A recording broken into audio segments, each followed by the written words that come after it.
Hello, friend. Welcome to Almost Cancelled. I'm Peter, and this is Connor. Hey everyone. We're going to talk about Mr. Robot Season 2, Episode 3. It's called EPS 2.1 underscore kernel panic dot KSD. Let's have a guess. What do you think KSD is? I have no idea. It sounds like image software. It does. It sounds like something that may be in Photoshop, but I don't know. Full spoilers for the episode, as always. First things first, right? I'm glad I wasn't eating my dinner. Because Jesus Christ, how could they put a scene like that? They put a woman masturbating on TV. Yeah. I thought that was a good joke. All right, okay. The vomit scene. Uh, Yeah, that was not nice. it was delightful. What are you talking about? Look, I you have whatever weird taste you have, but it was. Joe, I liked about that scene because obviously this episode is largely focused on Elliot trying to fight back against Mr. Robot and getting rid of him, which yeah, he's doing by taking lots of pills. Was it Adderall? I think he said he was yeah, taking. And what I liked about that scene was he was fighting back so harsh that because that whole thing where he's picked up by men in a car and he's taken out and the cement in the wheelbarrow and the funnel in the mouth. And right as soon as he got grabbed, I'm thinking, right, if we're going with this whole mental facility prison theory, this this is can't be happening. well, it's not. Well, I didn't necessarily think it can't be happening. I was thinking, oh, he's walking near the exit or something, and like these are like the orderlies, like grabbing him or something like that. You know? See, I instantly went to the drug because obviously we had the drug trip in the last season, where none of it happened. Ah, yeah, yeah, of course. So That whole so episode I doing that. instantly went to that again. Um, I didn't right away. But when it cut to him vomiting, like when they put the thing in his mouth, I was like, wait a minute, he's getting his stomach pumped right now because they've caught him doing this. Hmm. And then it cut to him actually just making himself vomit. So I was half right. Yeah. I was half right. What was actually happening was that his own mind was fighting against him and giving him a situation where he was forcing himself to vomit. But what I liked about that scene is that he looked Mr. Robot and then said, "No, fuck you, I'm taking these anyway," and they Proceeds to pick them up. threw his own vomit. Yeah, lovely. Just grim. No. Oh dear. Standout scene for me in this episode, though, in all honesty, is the scene at the group meeting where Elliot goes on a bit of a speech. Quite early on in the speech, I immediately said, right, what he's really talking about is Mr. Robot right now. Now, by the time he got to the end of the speech, he made that actually quite clear. Like it wasn't subtext anymore. He was just blatantly saying, comparing Mr. Robot to God. Yeah, it's Uh, like I don't listen to my imaginary friend. Why should I listen to yours?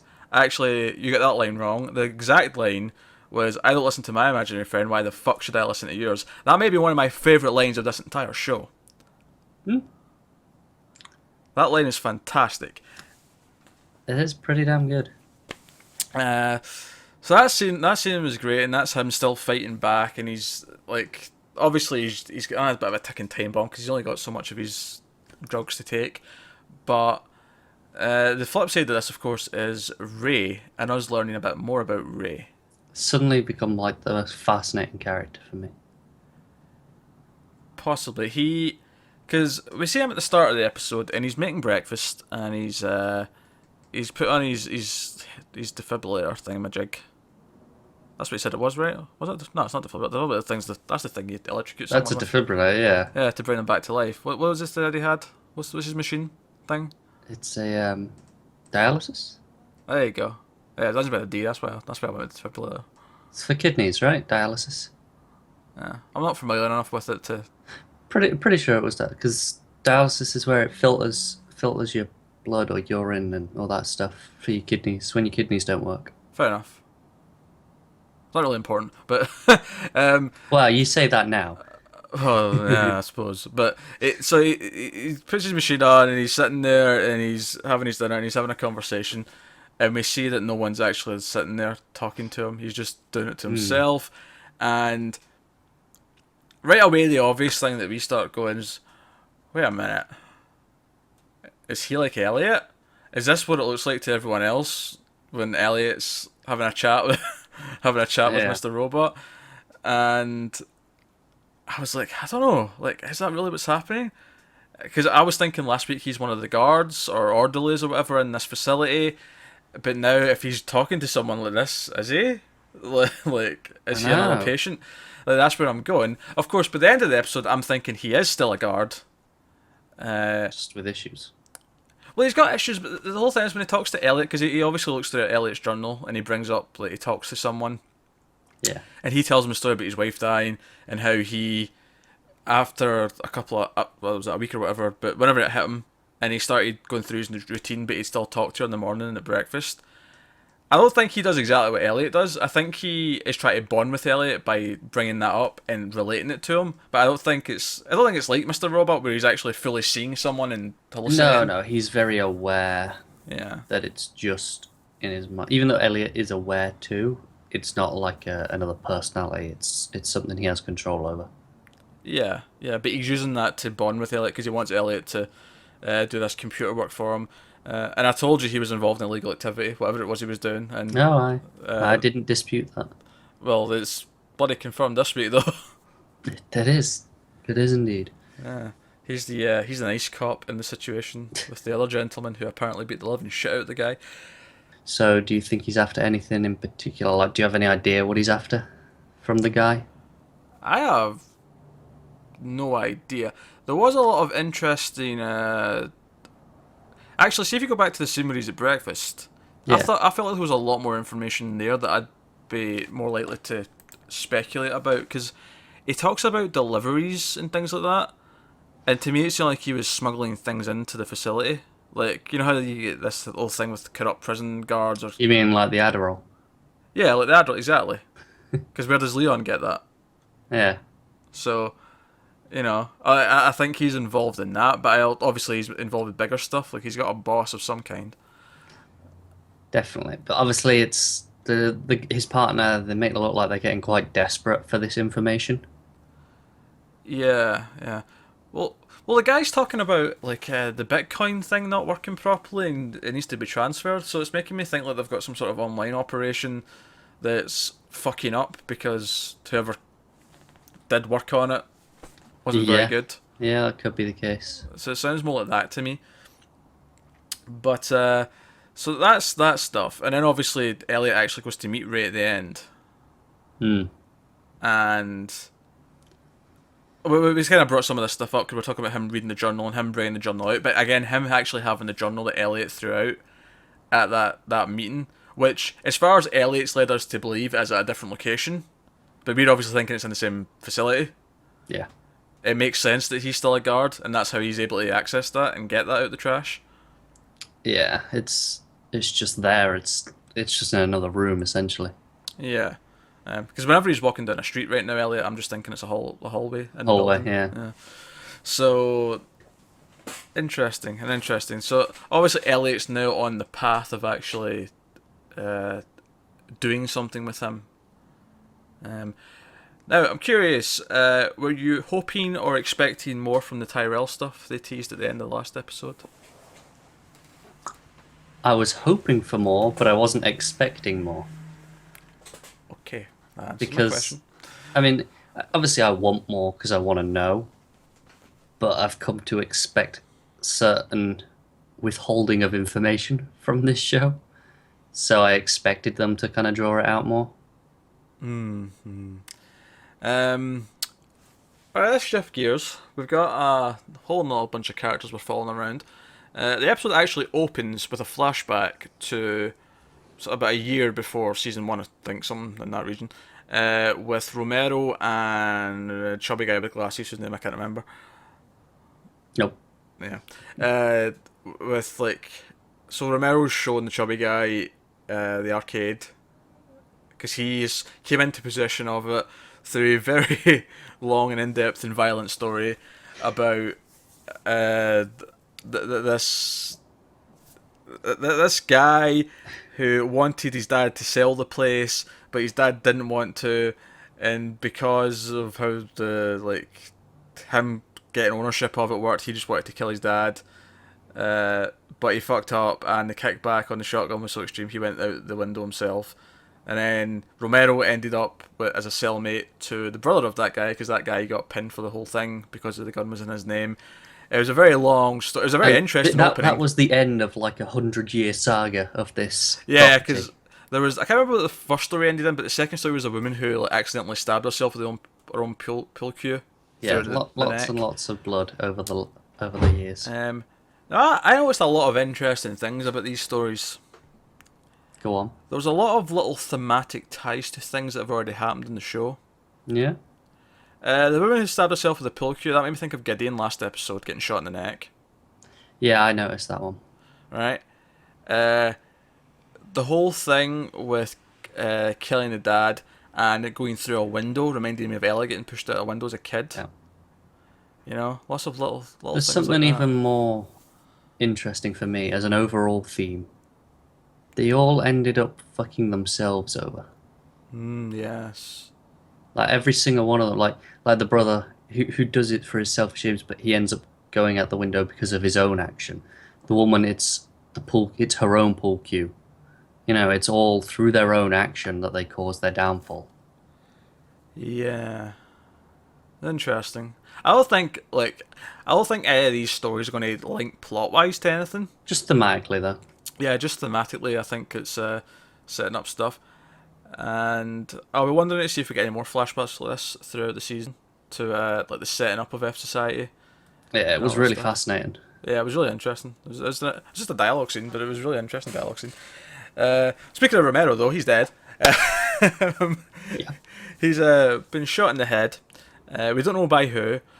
The chubby guy thinks it's the Dark Army covering their tracks, but I mean that's just his speculation. We really It does just feel like speculation as well. It's like we have no reason to think that. no, we really don't. We don't know what's causing that.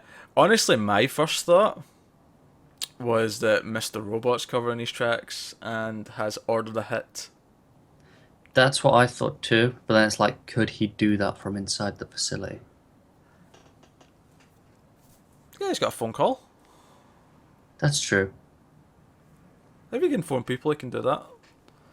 Yeah, Who's to say Mr. Robot's not had visitors and Elliot's been unaware of that's a very good point. these meetings? That's actually a very, very good point. So, nah, that was the first thing. I'm not saying it definitely is, but that was my first thing that my mind jumped to. Yeah, we don't really have enough information about any of it to. Because I went back to that scene in season 1 where Mr. Robot points a gun at his head Hmm. and threatens him. Yeah, he was always the independent streak, didn't he? Like he was willing to kind of do his own thing. Yeah, he was happy to break away from it if it felt like things were getting too hot. Yeah, and he often called Elliot on his shit in season 1, where the others didn't. So I guess maybe you can see Mr. Robot seeing him as the threat more than the others, or at least more an immediate threat. Yes. And we didn't get a whole lot of the others in this episode, but we did get to see, again, I can't remember her name, but the Muslim girl. Her and Darlene and the chubby guy sort of meet again. It was nice to see them together again, actually. And they did a bit of speculating, but obviously the most exciting thing about this scene, I think, for everyone, is that she says she's going to go and see Elliot. Yeah, everyone's gonna be watching that scene like a hawk. Yeah, I was actually expecting it before the end of the episode, and I was kind of disappointed we didn't get it. So I'm guessing that means we have that to look forward to next week. But also the interesting thing there as well is when we started talking about Elliot, the chubby guy flat out said, or when she left, he's like he referenced Elliot as her crazy brother, and I'm like, yeah, we went all season 1, no one could say that. They weren't allowed to say that because it'd spoil the surprise. Yeah, So it's almost just funny to hear them say it now and hear them just openly talk about him being her brother. I think the difference is obviously we didn't see that much of them last season outside of when Elliot was there. Oh no, we didn't. Yeah, So obviously we were seeing through his perspective, and you don't need to address someone as someone's brother when he's right there. Oh, of course. I mean, it's smartly done, but Yeah, what I'm saying is we never heard that in season one, so it was just kind of weird for me when he yeah. just blatantly said that. I'm like, oh yeah, I guess that is public I knowledge. wonder if he means crazy in the literal sense, as in committed. I think, well, the way he talks about him at the start of the episode makes me think he just always called him crazy anyway. Yeah, that's true. Uh, Actually, that's a good point. The opening scene when he mentions Elliot, or at least we assume he's talking about Elliot. He doesn't actually say him by name, so there could be a swerve there. But it seems like he's talking about Elliot. I was really curious if he was going to show up in that scene because this would be pre-season one, so his mental state would be vastly different from what we've ever known him as. I'd really like to see him doing some of the setting up of FSA. You know, like as Mr. Robot. Like we got this scene of where they got the location, and you're saying, "Oh, I hope we get more. I hope we see Elliot bringing in the rest of them." I think we will. Yeah, I'm looking forward to it. And what would be almost more interesting for me is if in the flashbacks they didn't do it as Mr. Robot, they actually just had Elliot being Elliot, like him doing it, like Oh yeah, I think they would do it as him. because this would be before he split, if that makes sense. I'm not sure if it is. Oh no, it is because the start of season one, the first episode, Mr. Robot sort of reintroduces himself to him because he's It's been true, gone. but he doesn't remember setting up F Society either. So presumably that was a Mr. Robot did that. No, I honestly think it was Mr. Robot that did that because Mr. Robot. You think he just forgot it? Well, no, I'm saying that Elliot before this split happened wasn't like Elliot that we know. Right. Okay. I'm saying that Elliot before then was a more like lucid, more confident Elliot that Mm, knew what he was doing. okay. But maybe not. I mean, fuck, maybe. I don't know. I guess I just struggle to see that as his social issues. I feel like he's never been confident. Yeah, I guess. But at the same time, I don't just think it's a case of Mr. Robot as we know him, as he was introduced in season one. There was Yeah, there's definitely something extra going on. yeah, I don't think it was just him as we knew him, who already existed, even though he reintroduced himself to Elliot. Because But in my head, this is close enough to the start of season one, because the psychiatrist mentions that, like, in the start of season one, she says, "Elliot, are you off your meds again?" Like, yeah, and there's also that you say Mr. Robot's been around before, like he's done this before in the past, because obviously, yeah. So I'm thinking this is during the time when he's on his meds, right, okay, and it's gone off the meds that it's made him forget things, and that's right, sort yeah, of yeah, the that's good. catalyst for the start of the season one. We're going deep back now, but they give us a flashback, so You have to, don't you? You have to talk about the surrounding areas. so obviously the other big thing was the FBI agent whose name's Dominic, Yes. and I mentioned the masturbating, which to be fair was quite a like that scene in the first scene we see her and she's in bed and she can't sleep, and she's doing her little product placement for Alexa. Um, those were good stuff because it showed how sort of like she really just only has her job, like she's really quite lonely at night. Yeah. Um, so I think that was good in building her character because she is new. Her and Ray are the two main new characters, so it's in giving them time to actually develop and giving them a sense of who the characters are. Now she finds the that flyer for the end of the world thing at Romero's house Yeah. after he's dead, and that feels a little bit sloppy on Romero's part, given how careful all those guys were, especially him. It's also the problem is I don't feel like they'd have to get rid of it because they handed them out. How many people would have had them and just True. like that's not enough to link someone to anything. True, but it still led to her finding the location. It did. And I have to admit, her reaction when she sees that there's literally a sign on the front saying F Society was pretty great. It's such a ballsy move. They've literally been broadcasting. It's like, yeah, of course F Society's here. It's on the fucking front door, mate. No, that was quite good. I like that. And that leaves Angela, who also had an interesting plotline this episode. She did indeed. So she challenges her boss, who I remember is called Philip. And Get you? yeah, I know. I was paying attention this episode. And Philip, apparently impressed with her, like, sort of fighting back and be like, no, Bloomberg's the way to go here, not your Fox. Invites her out to dinner with a couple of other guys.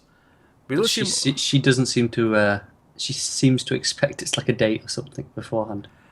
Yeah, she seems surprised there's other people there, which I thought like, she wanted it to And be. she A seems date. really disappointed, doesn't she? Yeah, well, it is strange, but this is more of her self-help thing and all that, isn't it? Her being Yeah. confident, standing up to the boss, and we see her doing it in front of the mirror again. But of course, the interesting thing here is when these two guys leave. He describes them both a little bit and gives a bit of history on them, and then just casually drops the line, "Oh, and they were both in the room with Colby when they decided that your mother would die." And that packed a punch for a couple of reasons. Because one, I don't think before this scene we were entirely sure if he was aware of exactly who she was in that sense.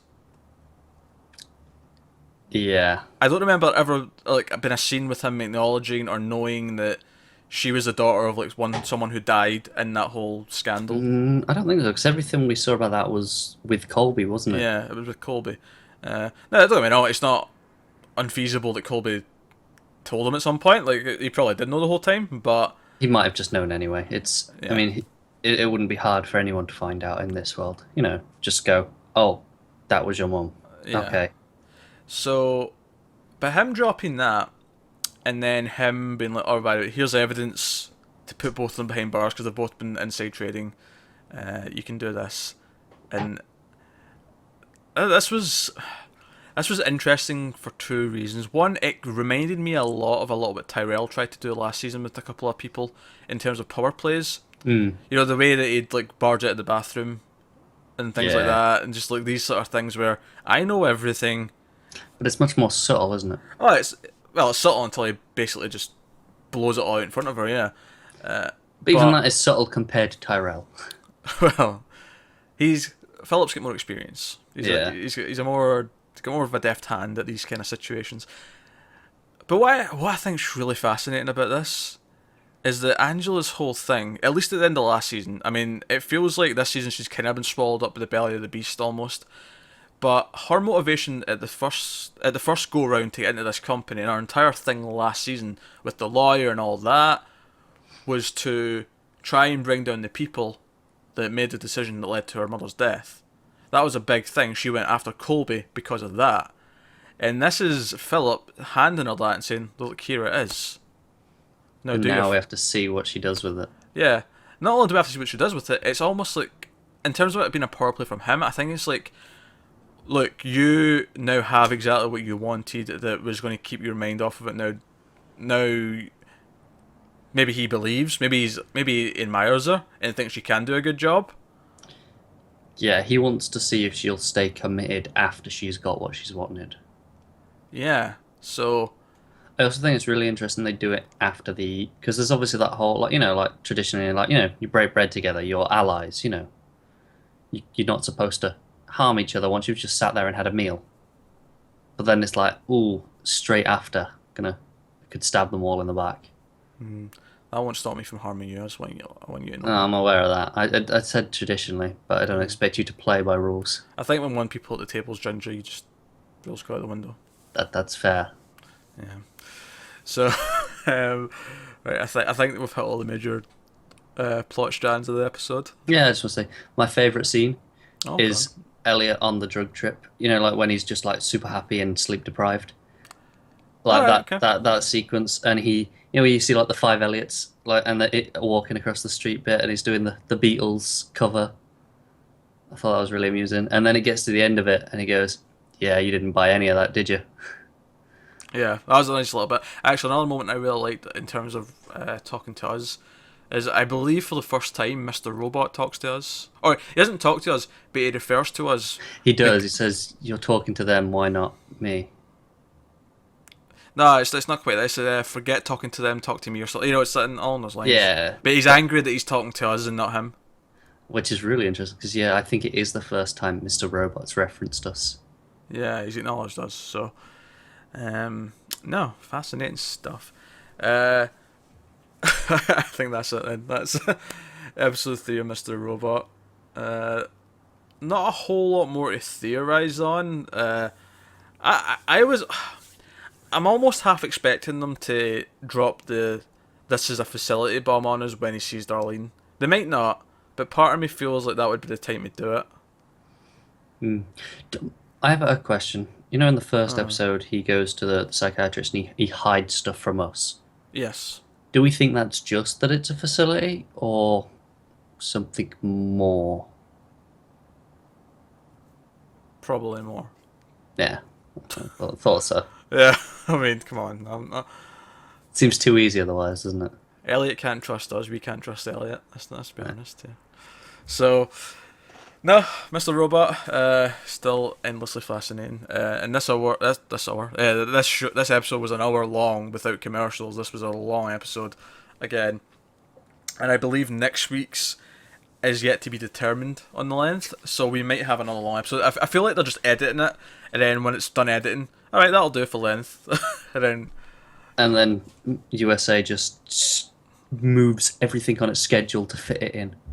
yeah, quite right. So that's Mr. Robot. Let us know what you thought in the comments below. Thoughts, theories, feelings. Who killed Romero? Let us know. And like and subscribe and all that jazz. It helps us out a lot. Thanks for watching, guys. We'll see you next time.